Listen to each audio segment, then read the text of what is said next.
If my father had always been in contact with the Khan al-Akmar, then it would make sense for him to bring Dehya into our house. You mean, the goal all along was to get Dehya to be your bodyguard? No, that's too much of a stretch. I cut all ties with my father a long time ago. He has no control over my life anymore. But that still doesn't rule out the possibility that your father has still been trying to influence your life without you knowing. So, the Master was not likely an innocent victim in all of this? Sorry we put all this on you so suddenly, Dunyarzad. It's okay, Paimon. I should actually be thanking you. Regardless of his reasons, if my father has truly been funding a violent group of mercenaries, then it's my duty to bring him back to reason. But is that really the right thing to do? My father has committed many atrocities and deserves all the punishment that he has coming to him. I have zero sympathy for him. You may call me an ungrateful child, but my feelings will remain the same. However, the Homayani family has treated me with nothing but generosity and kindness.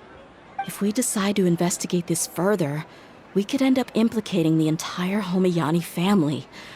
I would be biting the hand that's fed me over all these years.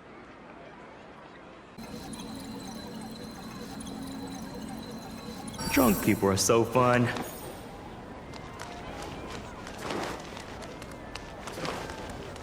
I see everything! Nothing escapes my eyes. We all knew he was doing that for you.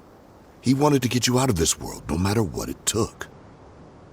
And that's why he became a shell of himself and couldn't walk without a cane!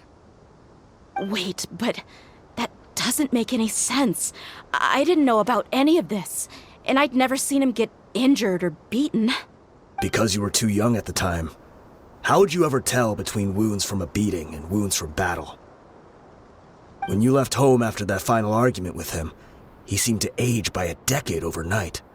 Even his hair went gray. So, even the blazing beasts were... Yep. It was all his doing. Had he not arranged them to come to you, you probably would have been reduced to a pulp before you ever left the desert. A few years ago, Boss said he needed to make another trip to headquarters. He was already pretty weak then, and we all assumed he was going to get beaten again. I suggested that he hand the role of leadership over to me, but he said there was no longer any need, since the Khan al-Ahmar would soon be no more.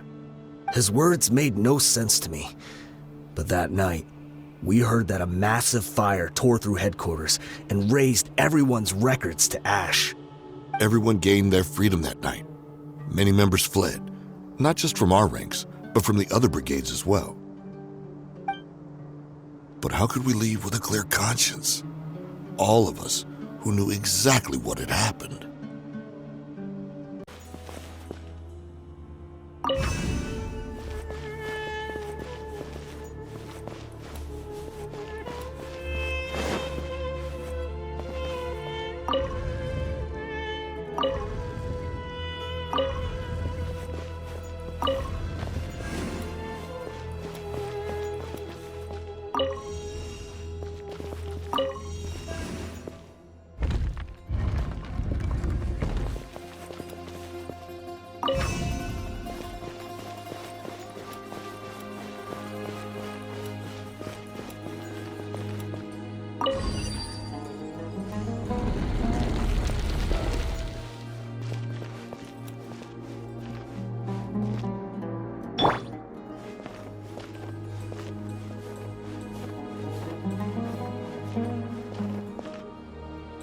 decide. But as a desert dweller, I suppose we should be used to our folks defying all expectations. Don't waste your breath. You have nowhere to run. Run? Had I wanted to run, I would have fled 1,000 times already. Guess I don't have many days left. If you're reading this letter, then I suppose I'm already long gone. You were adorable as a baby. Everyone loved you. And regardless of whether you were crying or laughing, everyone enjoyed having you in the group. But once you grew a bit older, you were no longer nearly as happy or cute. It's probably Idrisi's fault. He was never up to any good. Can you believe this guy? He can point the finger at himself. Anyway, back to the point. To summarize, I'm writing this so you would know not to feel sad for me, even if you end up finding out the truth. The reason being that I was never your father to begin with. Wait, what? Surely, he must be joking, right? I don't know. I was quite formidable when I was young, and 100 times cooler than some so-called flame main. Really felt like the whole world was under my feet. With just a teeny tiny bit of effort, I felt I could rule over the entire desert.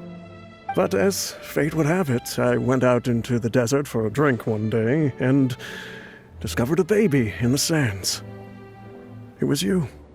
You were just lying there, small and helpless. You were so tiny that if the wind blew for just a little while longer, you would have been buried forever. But your cries were so loud they made my head hurt. Now that I think of it, you really were a bundle of energy. Sounds like he's serious.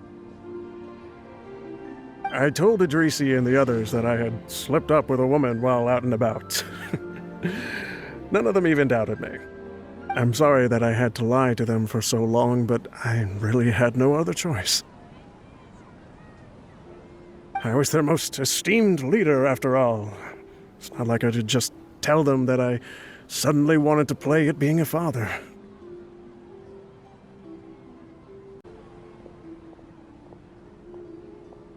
You possess the kind of freedom and kindness that we could only dream of. As far as how you should live your life, that'll be up to you to decide. That's the end of the letter. In the end, he was still thinking of me as a little child.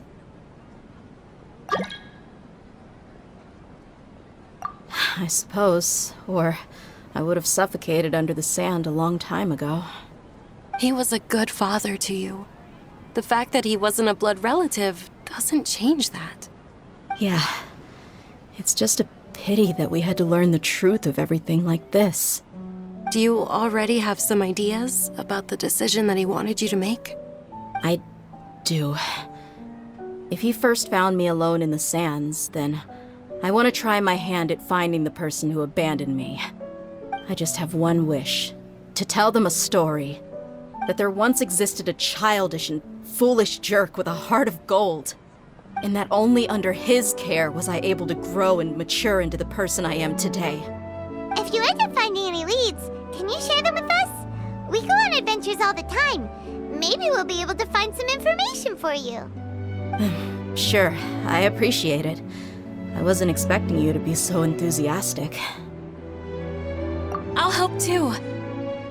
Thank you. All of you. Thank you so much.